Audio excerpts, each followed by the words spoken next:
الحمد لله نحمده ونستعينه ونستغفره ونعوذ بالله من شرور أنفسنا وسيئات أعمالنا من يهده الله فلا مضل له ومن يضلل فلا هادي له وأشهد أن لا إله إلا الله وحده لا شريك له وأشهد أن محمدا عبده ورسوله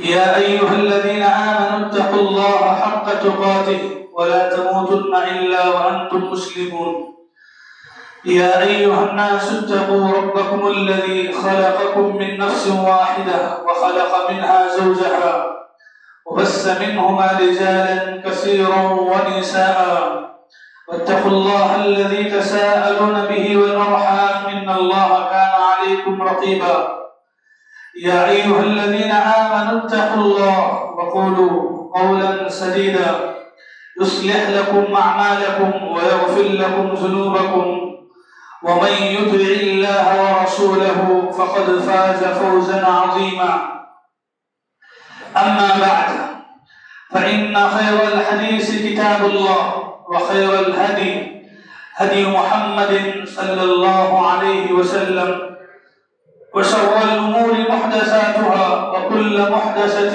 بدعة وكل بدعة ضلالة وكل ضلالة في النار. أعوذ بالله من الشيطان الرجيم. بسم الله الرحمن الرحيم. يوم نقول لجهنم هل امتلأت وتقول هل من مزيد وأزلفت الجنة للمتقين غير بعيد هذا ما توعدون لكل أواب حفيظ من خشي الرحمن بالغيب وجاء بقلب منيب ادخلوها بسلام ذلك يوم الخلود لهم ما يشاءون فيها ولدينا مزيد. وكم أهلكنا قبلهم من قرن هم أشد منهم بطشا فنقبوا في البلاد هل من محيص إن في ذلك لذكرى لمن كان له قلب أو ألقى السمع وهو شهيد. وقال الله سبحانه وتعالى وإذ بوأنا لإبراهيم مكان البيت ألا تشرك بي شيئا وطهر بيتي للطائفين والقائمين والركع السجود. قابل احترام بزرگوں، نوجوان ساتھیوں، پردے میں بیٹھی اسلامی ماؤں اور بہنوں، تمام قسم کی تعریفات، توصیفات، حمد و ثنا، ہر قسم کی بڑائی اللہ رب العالمین ہی کے لیے لائق و مناسب ہے. بے شمار درود و سلام نازل ہو تمام ہی پیغمبروں اور رسولوں پر، خاص کر کے میرے اور آپ کے پہلے نبی جناب محمد رسول اللہ صلی اللہ علیہ وسلم کی ذات مبارکہ پر. اللہم صلی علی محمد وعلی آل محمد وبارک وسلم. محترم حضرات، خطبہ مسنونہ کے بعد آپ کے سامنے سورہ حج کی ایک آیت تلاوت کی گئی. اس آیت کریمہ میں اللہ نے فرمایا، اور یاد کرو اس وقت کو جب ہم نے ابراہیم علیہ السلام کو کعبۃ اللہ کی بنیادیں بتلائی اور کہا کہ یہ ایسی پاکیزہ جگہ ہے، تم میرے ساتھ کسی اور کو شریک نہ کرنا اور میرے گھر یعنی خانہ کعبہ کو پاک و صاف رکھنا. یہاں آ کر طواف کرنے والوں کے لیے، یہاں قیام کرنے والوں کے لیے اور رکوع سجدہ کرنے والوں کے لیے. خانہ کعبہ اللہ تبارک و تعالیٰ کا سب سے پہلا وہ گھر جو اللہ کی عبادت کے لیے اس زمین پر بنایا گیا، اور یہی وہ گھر ہے جس کی نسبت اللہ تعالیٰ نے اپنی جانب خصوصیت کے ساتھ کی ہے. اللہ کے نبی جناب محمد رسول اللہ صلی اللہ علیہ وسلم کے زمانے میں جب مکہ فتح ہوا، سالوں بعد، اور اللہ کے نبی فاتح کی حیثیت سے کعبۃ اللہ میں داخل ہوئے تو آپ نے کعبۃ اللہ کو سب سے پہلے پاک کیا ان بتوں سے جن بتوں کو لا کر مکے کے مشرکوں نے کعبۃ اللہ کو بھر دیا تھا۔ اللہ کے نبی نے سب سے پہلے کعبۃ اللہ سے بتوں کو پاک کیا، صاف کیا، اور اس کے بعد بہت ساری ان غلطیوں سے خانہ کعبہ کو پاک کیا جو غلطیاں اس زمانے میں جاہلیت کی وجہ سے لوگ کر رہے تھے۔ بہت ساری باتوں کے اندر اللہ کے نبی نے اصلاح فرمائی اور خود قریب ہو کر کے اللہ کے نبی نے بہت سارے کام انجام دیے اور کعبۃ اللہ کو مکمل طور پر شرک اور شرک کی گندگیوں سے پاک و صاف کیا۔ اور اسی موقع پر یہ واقعہ ہے کہ کعبۃ اللہ کی چابیاں اس موقع پر حضرت عثمان بن طلحہ رضی اللہ عنہ کے پاس تھی۔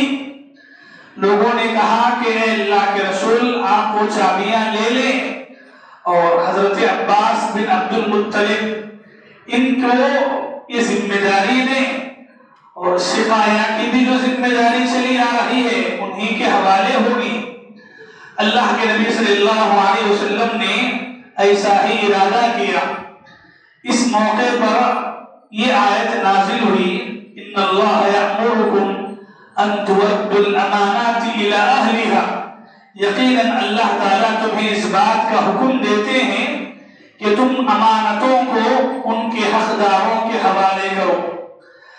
آیت کے نازل ہونے کے بعد اللہ کے نبی نے حضرت عثمان بن طلحہ رضی اللہ عنہ کو بلایا اور یہ ارادہ اللہ کے نبی نے واپس لے لیا، یعنی کہ کعبۃ اللہ کی چابیاں انہی کے حوالے کی جن کے پاس پہلے تھی۔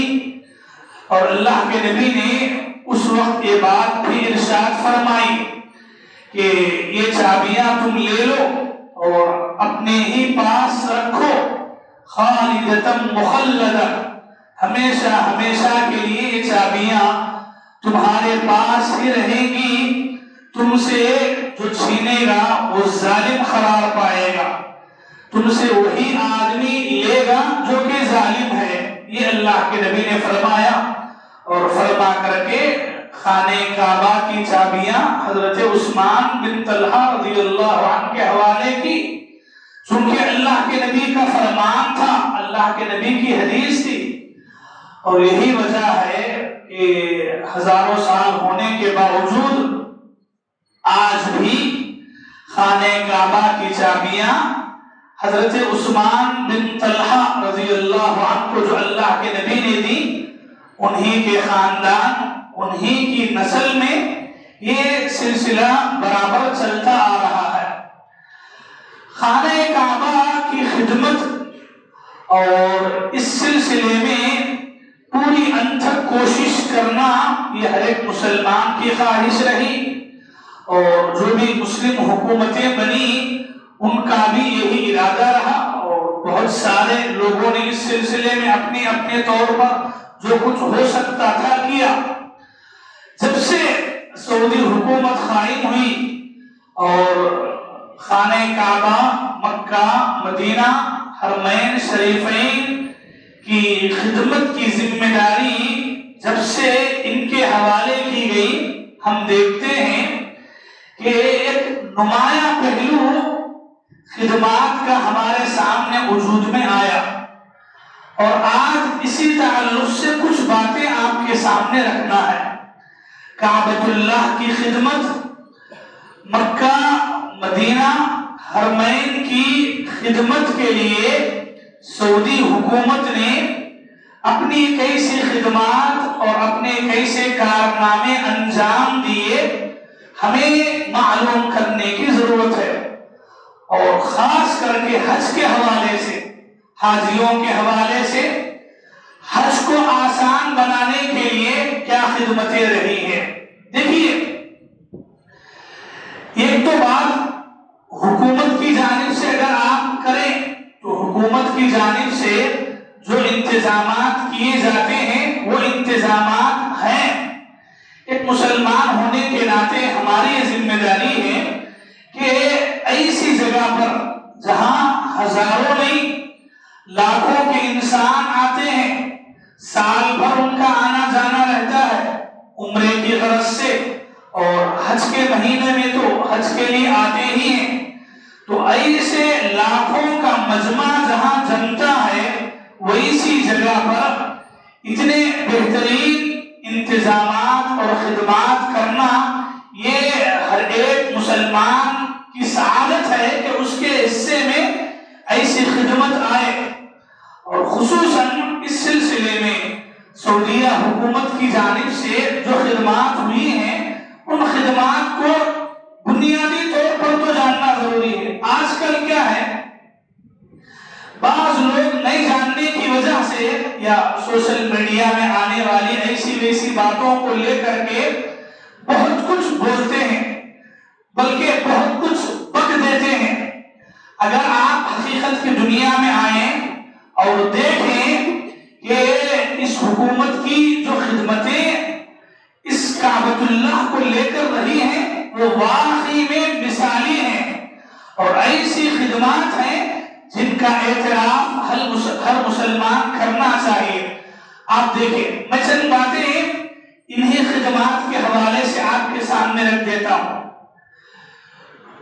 کعبۃ اللہ کے پاس ایک بہت بڑی خدمت آپ یہ دیکھیں گے کہ کعبۃ اللہ کے پاس طواف کرنے کے لیے سال بسال لوگوں کی جو تعداد ہے وہ بڑھتی جا رہی ہے، اور اسی اعتبار سے مطاف کو بڑھایا جا رہا ہے۔ آپ دیکھیں گے کہ یہاں پر مطاف کو بڑھانے کے لیے طواف کرنے کا جو ایریا ہے اور اس کی سہولیات کے لیے ہر سال انتظامات ہو رہے ہیں، بلکہ کتنا اس جگہ کو پھیلایا جا سکتا ہے، کعبے کے صحن کو بڑھایا جا سکتا ہے، بڑھانے کی کوشش ہو رہی ہے۔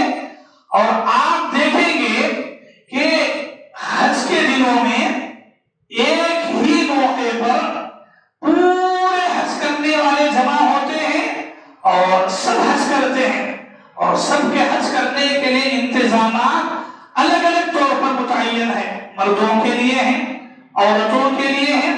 عورتوں کے لیے ان کے پردے کے اعتبار سے، طواف نماز کے سلسلے میں ان کے لیے الگ انتظامات ہوتے ہیں، اور خاص کر کے وہ لوگ جو معذور ہیں، ہاتھ پیر سے معذور ہیں یا پھر چل نہیں سکتے، ایسے لوگوں کے طواف کے لیے بھی، ان کے حج یا عمرے کے لیے بھی باقاعدہ انتظام ہے، اور ان کے لیے ایسے انتظامات کیے جاتے ہیں کہ وہ اپنی جگہ بآسانی حج یا عمرہ کر سکتے ہیں، کوئی دقت ایسے لوگوں کو بھی پیش نہیں آتی۔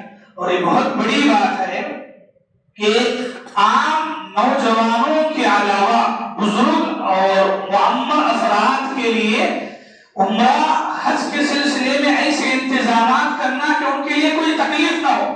آج ہماری مسجدوں میں ایسے معذور لوگ آتے ہیں، ان کے لیے ایک تو جگہ نہیں ہوتی ہے، یا لوگ انہیں ایسی نظر سے دیکھتے ہیں کہ معذور لوگ مسجد میں آنا بھی مناسب نہیں سمجھتے ہیں، اور وہاں آپ دیکھیں گے ایسے ہزاروں کے معذور آ رہے ہیں اور حج عمرہ ان کا اپنا برابر چل رہا ہے۔ اور اسی لیے انتظامات کو بہتر بنانے کے لیے آپ برابر جو لوگ حج کو گئے ہیں یا عمرے کو گئے ہیں یا پھر سعودیہ میں رہے ہیں، ان کے لیے یہ ساری باتیں سمجھنا بہت آسان ہوگا، بلکہ یہ ساری باتوں سے وہ لوگ واقف بھی ہوں گے جو قریب سے یہ چیزوں کو دیکھ رہے ہیں یا دیکھے ہیں۔ آپ دیکھیں گے کہ برابر مرمت کا، تعمیر کا کام برابر چل رہا ہے، حرم مکی میں ہو، حرم مدینی میں ہو، انتظامات کو جتنا بہتر آپ بنا سکتے ہیں بنانے کی پوری کوشش حکومت کی جانب سے ہوتی ہے۔ ایک اور چیز آپ لیں، حج کے دنوں میں پورے دنیا بھر کے حاجی آتے ہیں، ان کے لیے یہ جو نقل و حمل کا سلسلہ ہوتا ہے الگ الگ جگہوں پر آنے جانے کا، قریباً 9 سے 15 کلومیٹر کا فاصلہ ہے مکہ، مینا، عرفات، مزدلفہ، اور یہاں آنے جانے کے لیے یہ آنے جانے کے انتظامات کو اتنا بہترین بنایا گیا ایئر کنڈیشن والی بسیں اور ٹرینیں، اور اس کے ساتھ ان کے انتظام کے لیے آنے جانے کی جو سہولت رکھی گئی ہے، سبحان اللہ، نہ صرف یہ کہ آنے جانے کی سہولت بلکہ راستوں کا انتظام، اتنا بہترین راستوں کا انتظام، راستوں کے درمیان میں آپ کو بہت سارے ایسے بڑے بڑے کولر نظر آئیں گے، فین نظر آئیں گے، جہاں ہلکی سی پانی کی پھوار حج کرنے والوں پر ہوگی، جس کی وجہ سے ان کو گرمی محسوس نہیں ہوتی ہے۔ نقل و حمل کی جو سہولیات حکومت کی جانب سے کی گئی وہ خود دیکھنے کے قابل ہے۔ آپ حج کے دنوں میں ایک بہت بڑی خدمت یہ دیکھیں گے، پانی کی خدمت۔ پانی دیکھیے، ہمارے اعتبار سے مت سوچئے، وہاں کے اعتبار سے پیٹرول ڈیزل سے بھی مہنگا پانی ہوتا ہے، اور وہاں اس کے باوجود پانی کی ایسی سہولیات ہوتی ہیں۔ جو لوگ حج کو گئے ہیں ان کے اپنے تجربات ہوتے ہیں، مینا کے اندر، مزدلفہ کے اندر حج کرنے والوں کے الگ الگ ٹینٹ ہوتے ہیں، جہاں فریج وغیرہ کے انتظامات ہوتے ہیں، اور وہاں ہزاروں کی بوتلیں رکھی جاتی ہیں، پینے کے لیے نہیں، پینے کے لیے تو ہے، بہت سارے ایسے حاجی ہوتے ہیں نادانی میں ہو یا پانی کی، ان کی اپنے اعتبار سے پانی کی بوتلوں کے ذریعے سے وضو کر لیتے ہیں، حالانکہ پانی ہوتا ہے پینے کے لیے۔ ایک صاحب نے ابھی ایک انسان کا دیکھا ہوا تجربہ بیان کیا کہ ایک نماز کے لیے ایک صاحب 5 باٹل کا استعمال کر رہے ہیں پانی کے لیے، مطلب ایک مرتبہ دیکھا تو 5 باٹل استعمال کر رہے ہیں ایک مرتبہ وضو کے لیے۔ آپ 5 نمازوں کا اندازہ لگا لیں، ایسا ایک انسان کر رہا ہے تو ہزاروں لاکھوں کے انسان کتنا کر رہے ہیں، اور اس کے باوجود پانی پینے کا ایسا بہترین انتظام۔ یہ تو نارمل پانی ہے، سبحان اللہ، زمزم کے پانی کے لیے آپ کو کوئی شکایت نہیں ملے گی، نہ ہی عمرہ کرنے والوں کے لیے نہ حج کرنے والوں کے لیے۔ ٹنوں کا پانی جو ہے آپ کو پلایا جا رہا ہے، حج کرنے والوں کو، عمرہ کرنے والوں کو، پانی مطلب عام پانی، نارمل پانی ہی اگر پلایا جا رہا ہے، یہ بہت بڑی خدمت ہے۔ نارمل پانی کے علاوہ زمزم کا پانی اتنے بڑی مقدار میں، اور پورے حج کرنے والے پی رہے ہیں، بھائی پینا ہے، وہاں تو لوگ نہاتے بھی ہیں، مطلب اگرچہ کہ غلط ہے، نہیں کرنا چاہیے، پانی زمزم کا پانی پینا ہے، لما شرب لہ کی فضیلت، پینے کے لیے پیے آپ، ایسے ضروریات میں اسراف نہ کریں، لیکن لوگ کرتے ہیں تو برابر چل رہا ہے۔ اس کے ساتھ میں حاجیوں کے لیے آپ دیکھیں گے بہت ساری طبی خدمات ہوتی ہیں، ڈاکٹروں کے ذریعے سے فری میڈیکل کیمپ یا دوائیاں بڑی مقدار میں نصیب ہوتی ہیں، اور ہر جو بھی حاجی جاتے ہیں جن کا تجربہ ہے وہ یہ کہ وہاں ہمارے انڈیا کے جیسے جو ہے ٹیبلٹ 2-4 نہیں دیتے ہیں، پوری شیٹ آپ کو دے دیتے ہیں، اور اسی مقدار میں پوری حاجیوں کے لیے خدمت ہوتی ہے، اور ایک دم فری میں، مفت میں ایسے حج کرنے والے لوگ اپنی خدمات یا اپنی بیماریوں کی جانچ پڑتال وغیرہ کروا سکتے ہیں، اور لوگ اس سلسلے میں کرواتے بھی ہیں، اور یہ تو بہت ساری چیزیں آپ کو نظر آتی ہیں۔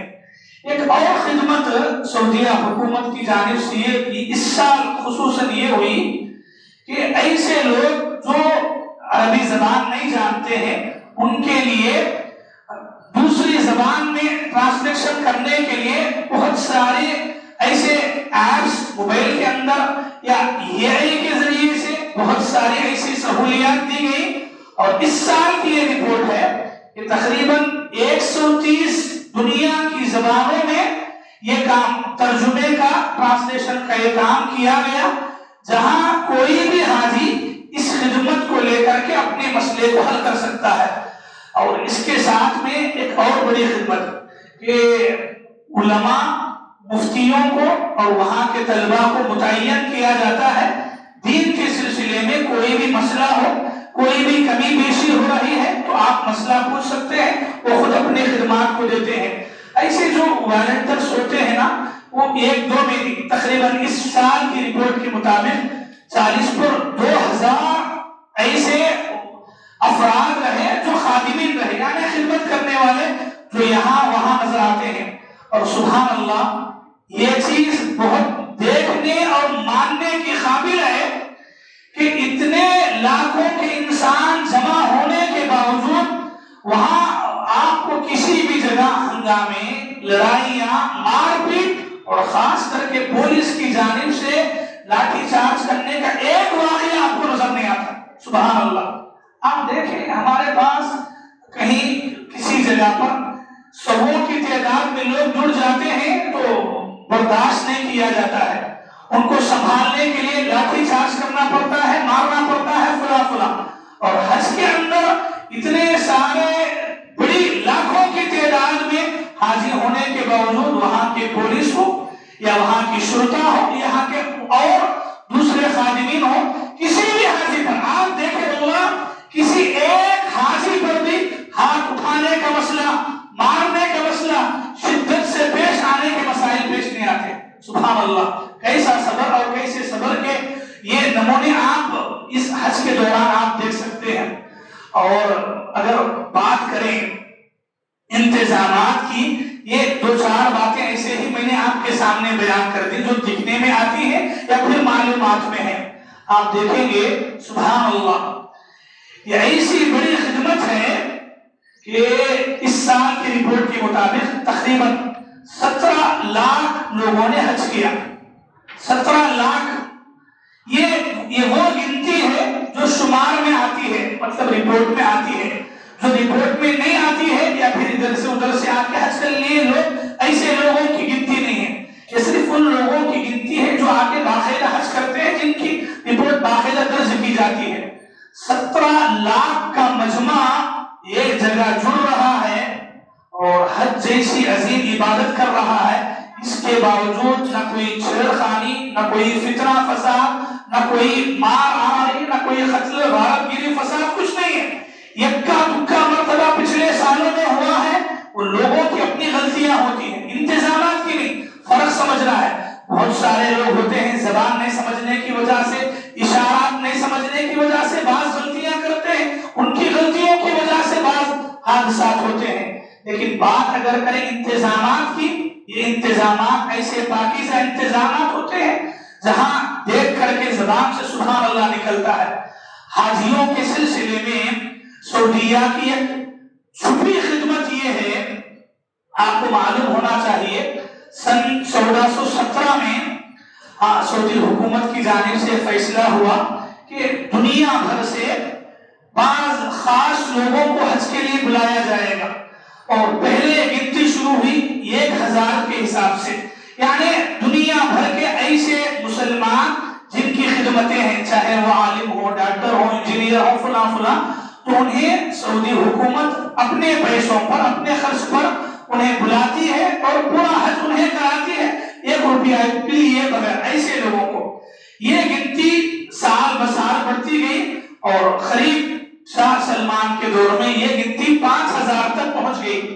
اس میں قابل غور بات یہ ہے, یہ گنتی میں شاہی جو مہمان ہوتے ہیں جن کی ذمہ داری خود حکومت لیتی ہے اور دنیا بھر سے ایسے لوگوں کو طلب کیا جاتا ہے, تو ایسے 5000 میں تقریباً 1000 صرف فلسطین کے لوگوں کے لیے ہے, بقیہ 1000 یمن کے لیے.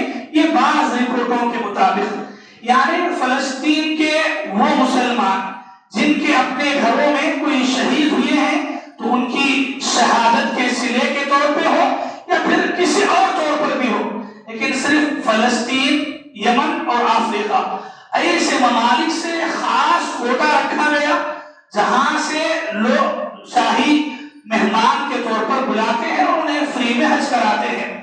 یہ بہت بڑی خدمت ہے. آپ دیکھیں گے لوگ بعض چیزوں کو نہیں جاننے کی وجہ سے یا نہیں پہچاننے کی وجہ سے غلط سلط باتیں کرتے ہیں. ابھی قریب میں ہمارے پاس قربانی کی عید ہوئی. قربانی کی عید کے موقع پر ہمارے لیے گھر میں ایک جانور لا کے کاٹنا, قربانی دینا کتنا بھاری پڑتا ہے یہ لوگ جانتے ہیں. قربانی دینے کے بعد لوگ اتنا تھک جاتے ہیں, 1-2 دن تک تھکاوٹ کبھی کم نہیں ہوتی. یہ صرف کب جب گھر کے اندر ایک جانور لا رہے, اگر وہی 1 سے 2-3 جانور لا لیں, بڑے جانور لا لیں, تو پھر گھر کے اندر کی حالت بگڑ جاتی ہے. اور مسلمانوں کے وہ محلے جہاں ایسے جانور لائے جاتے ہیں, قربانی ہوتی ہے, تو وہاں پر خون کا مسئلہ, گندگی گوبر کا مسئلہ اور قربانی دینے کے بعد کئی دنوں تک بدبو کا مسئلہ برابر چلا رہتا ہے. یہ وہ مسلمانوں کے محلوں کی بات ہے جہاں 2 4 5 10 جانور لا کے ذبح کرتے ہیں. آپ کو اندازہ بھی ہے حج کو جانے والوں میں جو لوگ قربانی دیتے ہیں ایک گنتی کے اعتبار سے تقریباً 10 لاکھ جانور قربانی کی جاتے ہیں. کتنے؟ 10 لاکھ جانوروں کی قربانی ہوتی ہے 2-3 دنوں کے اندر. یعنی اگر اسے آپ وقت کے اعتبار سے دیکھیں ہر 7 سیکنڈ کے اندر ایک جانور قربان ہو رہا ہے. اور سبحان اللہ آپ دیکھیں گے اس کے باوجود آپ کو خون کا ایک قطرہ نظر نہیں آئے گا.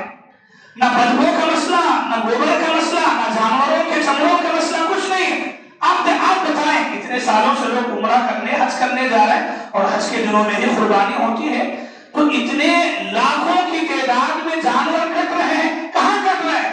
ان کا خون کہاں جا رہا ہے؟ ان کے چمڑے کہاں جا رہے ہیں؟ بدبو کا اثر. ایسے پلاننگ 1980 میں ایسے انتظامات زمین کے اندرونی حصے میں کیے گئے کہ آپ کو زمین کے اندرون ایک دنیا نظر آئے گی، ٹیکنیکل دنیا، جہاں لاکھوں کی تعداد میں یہ قربانی کے جانور جو کٹ رہے ہیں پورے تقریباً 40,000 خادمین ہوتے ہیں. ان کے ذریعے سے مشینوں کا سہارا لے کر کے ایسے بہترین انتظامات ہوتے ہیں کہ مکے کے اندر جہاں یعنی حج کرنے والوں کے لیے قربانی کی اتنی بڑی سہولت. سبحان اللہ. آپ بتائیں اگر یہاں سے جا کر وہاں حج کرنے والوں کے لیے یہ سہولت نہیں ہوتی، جانور جا کے خود خریدنا، خود کاٹنا، خود بانٹنا ہوتا، کتنا بڑا مسئلہ ہوتا. آپ کو یہ تکلیف اٹھانے کی ضرورت نہیں ہے، آپ کو ایک کوپن لینا پڑتا ہے اور اسی حساب سے کام. ہاں جی، یہ بڑی غلط فہمی بھی دور کر دیتا ہوں آپ کے. اور یہ جتنا گوشت ہوتا ہے قربانی کا حاجیوں کی جانب سے، یہ پورا مکمل پورے اچھے بہترین انتظامات کے بعد یہ گوشت ان ملکوں میں پہنچایا جاتا ہے جن ملکوں کے اندر مسلمانوں کی تعداد بہت غریبی کی شکار ہے، خصوصاً صومالیہ، افریقہ، بنگلہ دیش، فلاں ایسے جس میں فلسطین غزہ تو سر فہرست ہے. ایسے ملکوں کے غریب مسلمانوں تک یہ قربانی کا گوشت پوری حفاظت، پوری سیفٹی، پوری پاکیزگی کے ساتھ ان کے گھروں تک پہنچایا جاتا ہے. اور یہ سب انتظامات ایسا ہوتا ہے کہ لوگوں کو اندازہ تک نہیں ہوتا. لیکن بھائی آپ سوچئے تھوڑی دیر کے لیے کہ 10 لاکھ جانوروں کا کٹنا 70 پر 2 گھنٹوں کے اندر، اور پورے کے پورے کسی جانور کا خون باہر نہیں نظر آ رہا ہے، کسی جانور کا گوبر کسی جانور کے کٹنے کی وجہ سے، اور اتنے سارے جانوروں کے کٹنے کے بعد کبھی بدبو پھیلی ہوئی ہو، بعض کی وجہ سے حاجیوں کو تکلیف. یہ مسئلہ نہیں، یہ ایک خدمت کو آپ دیکھیں آپ کو سمجھ میں آئے گا کہ یہ کتنا بڑا کام ہے. اگر موٹے حساب سے آپ کو بتاؤں تو چلو سن لو. حرم مکی کے اندر، کعبۃ اللہ کے اندر آپ چھان مار لیں، کونا چھان مار لیں، آپ کو نہ ایک چندے کا ڈبہ نظر آئے گا، نہ کوئی چندہ کرنے والا نظر آئے گا. کہیں نظر آئے؟ کہیں دکھے گا؟ کہیں تو نہیں. یعنی نہ ایک چندے کا اعلان ہے، نہ کوئی چندے کا ڈبہ ہے، نہ کوئی رسید ہے، کچھ نہیں ہے. اور لاکھوں کے آنے والے مسلمانوں کی خدمت یہ حکومت کر رہی ہے. بھائی اتنی جو ساری باتیں ابھی تک بتایا نا، یہ باتیں کیوں بتانا پڑ رہا ہے؟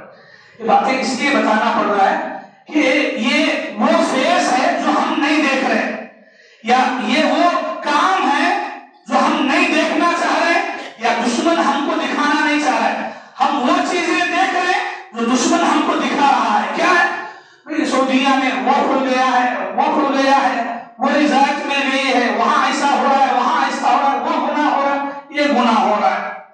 آپ بتائیں دنیا کے 50% اسلامی ملک ہیں، ان 50% اسلامی ملکوں کا چپا چھانیے آپ.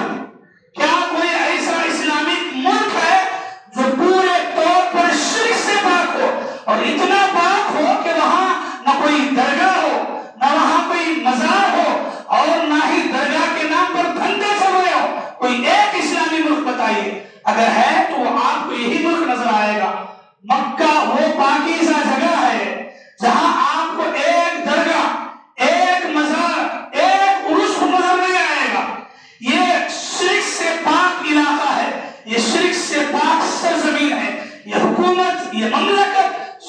پاک ہے. شرک سے پاک ہوتے ہوئے اگر وہاں غلطیاں ہیں، اللہ تعالیٰ جب اس بات پر تیار ہیں، شرک نہیں ہے، دوسرے اور گناہ ہیں، اللہ معاف کر سکتے ہیں، تو پھر ہم کیوں انگلیاں اٹھائیں؟ یہ سوال آپ اپنے آپ سے پوچھیں. اور اس سے بڑھ کر کے سوال یہ جو خدمت سعودی حکومت کر رہی ہے، آپ کو اندازہ ہے سووں کے نہیں، ہزاروں کے نہیں، لاکھوں کی تعداد میں فری میں قرآن ملتی ہے، فری میں قرآن، جس میں دنیا کی تقریباً 112 زبانوں کے اندر ترجمہ کیا جاتا ہے، ترجمے کے قرآن. اور وہ ترجمے کے قرآن اور عام قرآن بالکل مفت میں، بالکل مفت میں پوری دنیا میں پھیل رہی ہے قرآن. کوئی ایک روپے، حالانکہ اس کی کوالٹی آپ دیکھیں، سعودی حکومت کی جانب سے جو قرآن چھپتی ہے، پیپر کوالٹی آپ دیکھیں، بھائی ایک دو باتیں نہیں ہیں، ایسی کتنی کی باتیں ہیں جو ہمیں لینا چاہیے. بات کہنا یہ ہے، ہر ایک انسان میں ہو، ہر ایک حکومت میں بھی ہو، اچھائیاں بھی ہوتی ہیں، خرابیاں بھی ہوتی ہیں. اچھائیوں کو دیکھنا اچھے انسان کی پہچان ہے، برائیوں کو دیکھنا برے انسان کی پہچان ہے. اور خاص کر کے ایسی حکومت کی بات کریں، سعودی حکومت جیسی، ہم یہ نہیں کہتے کہ سعودی حکومت 100% صحیح ہے، آنکھ بند کر کے ہم صحیح کہیں، ہرگز نہیں. ہے غلطیاں، ہے گناہ جو بہت سارے ہوئے، نہیں ہونا چاہیے تھا، لیکن وہ گناہ کے ساتھ ایسی جو خدمتیں ہیں، ایسی جو محنتیں ہیں اور ایسی جو بے لوث خدمتیں ہیں، وہ صرف یہی حکومت کر سکتی ہے.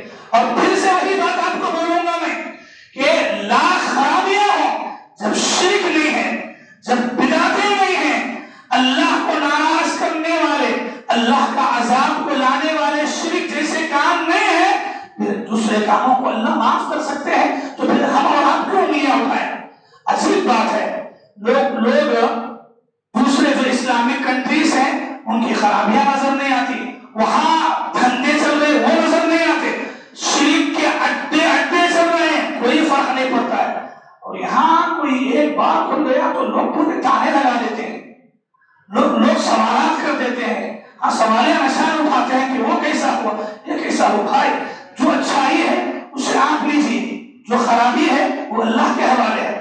جو لوگ یہ خرابی نکالے ہیں، اللہ کے پاس وہ جواب دینے والے ہیں. لیکن آپ یہ باتیں پھیلا کر کے کس کا فائدہ دے رہے ہیں؟ دشمنوں کا فائدہ دے رہے ہیں. اور دشمن بھی یہی چاہتا ہے، یہ بات سنیے، دشمن بھی یہی چاہتا ہے مسلمانوں کے دلوں میں کسی بھی طرح سے حرم کے بارے میں، کعبۃ اللہ کے بارے میں، مکے کے بارے میں، مدینے کے بارے میں، وہاں خدمت کرنے والوں کے بارے میں غلط فہمیاں بڑھائے، غلط باتیں پھیلائے، غلط چہرہ دنیا کو دکھائے. اور یہ واسطے وہ اسکرین میڈیا ان کا ہے، وہ یہی کام کر رہا ہے، اور مسلمان بھی ہے، یہی کام دیکھ کے صبح شام تانے مارتے ہیں، صبح شام نہیں اٹھاتے ہیں. اور ایسی صفوں کی خدمتیں جو سعودی حکومت فری میں انجام دے رہا ہے، عمرہ کرنے والوں کے لیے، حج کرنے والوں کے لیے، ایسی بے لوث خدمت کون سا اور ملک کر سکتا ہے؟ آپ دیکھیں. اور ایک بہت بڑی نمونے کی بات ہے، شرک کے سلسلے میں، بدعتوں کے سلسلے میں، نمازوں کی پابندی کے سلسلے میں، وہاں کی جو بات ہے وہ بات کسی اور ملک میں، کسی اور حکومت میں نہ آ سکتی ہے، نہ آنے والی ہے.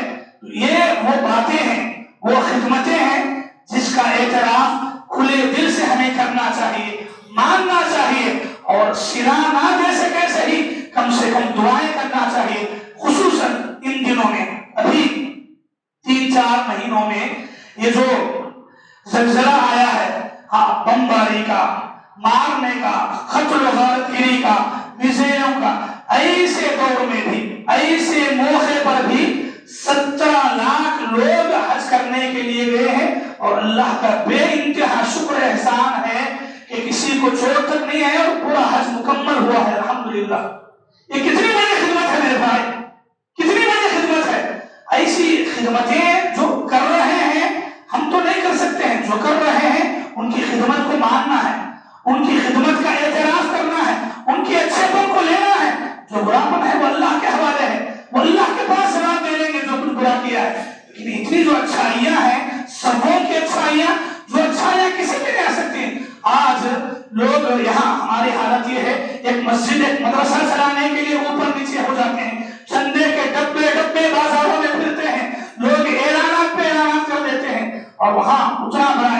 اتنے لاکھوں کے لوگوں کا مجمع آ رہا ہے، کھا رہے ہیں، پی رہے ہیں، سب کچھ چل رہا ہے اور آپ سے کچھ نہیں لیا جا رہا ہے اور اتنی بے لوث خدمتیں انجام دی رہی ہیں۔ تو میرے بھائی یہ اچھائی ہے، اور اچھائی کو ماننا، اچھائی کا اعتراف کرنا، دل بڑا کر کے یہ ہر ایک مسلمان کی پہچان ہے۔ اور ہمیں چاہیے کہ یہ جو ہمارا مرکز توحید ہے، حرمین شریفین، کعبۃ اللہ، مکہ مکرمہ، مدینہ منورہ، یہ ہمارے دل میں بسنے والی وہ جگہ ہیں جہاں جانے، جہاں کی زیارت کرنے، جہاں حج عمرے کو جانے کی نیت ہر ایک مسلمان کے دل میں ہوتی ہے، ہونا بھی چاہیے۔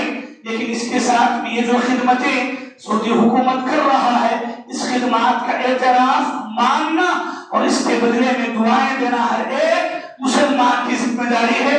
اچھائیاں جتنی نظر آ رہی ہیں وہ اچھائیوں کو لو، ورنہ برائیاں ہر ایک انسان میں ہوتی ہے، ہر ایک حکومت میں ہوتی ہے۔ ہمیں اچھائیوں کو مانتے ہوئے ان اچھائیوں کو ہم کیسے اپنا سکتے ہیں، ہمیں اپنانے کی ضرورت ہے۔ دعا ہے رب العالمین سے اللہ تعالیٰ جو لوگ یہ خدمت انجام دے رہے ہیں، سب سے پہلے اللہ تعالیٰ انہیں استقامت عطا فرمائے۔ اللہ تعالیٰ سب سے بڑھ کر ایسی حکومت کو، ایسے لوگوں کو، ایسی خدمت کرنے والوں کو اللہ تعالیٰ دشمنوں کے شر سے حفاظت فرمائے۔ اللہ ایسی پاکیزہ جگہوں تک دشمن پہنچنے سے اللہ تعالیٰ حفاظت فرمائے۔ جتنے لوگ حج کیے ہیں اللہ تعالیٰ ان کے حج کو قبول فرمائے۔ آنے جانے کے اور جو انتظامات باقی رہ گئے ہیں، آنے کا باقی ہے، اللہ ان کے آنے جانے کے انتظامات میں آسانی فرمائے۔ آئندہ سالوں میں ہم میں سے بھی ہر ایک کو حج عمرے کی توفیق اللہ تعالیٰ نصیب فرمائے۔ کسی بھی انسان یا حکومت میں جو اچھائیاں ہوتی ہیں، اللہ ہمیں ان اچھائیوں کو ماننے اور ان اچھائیوں کا اعتراف کرنے کی توفیق عطا فرمائے۔ آمین ثم آمین۔ اقول قولی ھذا واستغفر اللہ لی ولکم ولسائر المسلمین من کل ذنب فاستغفروا انہ هو الغفور الرحیم۔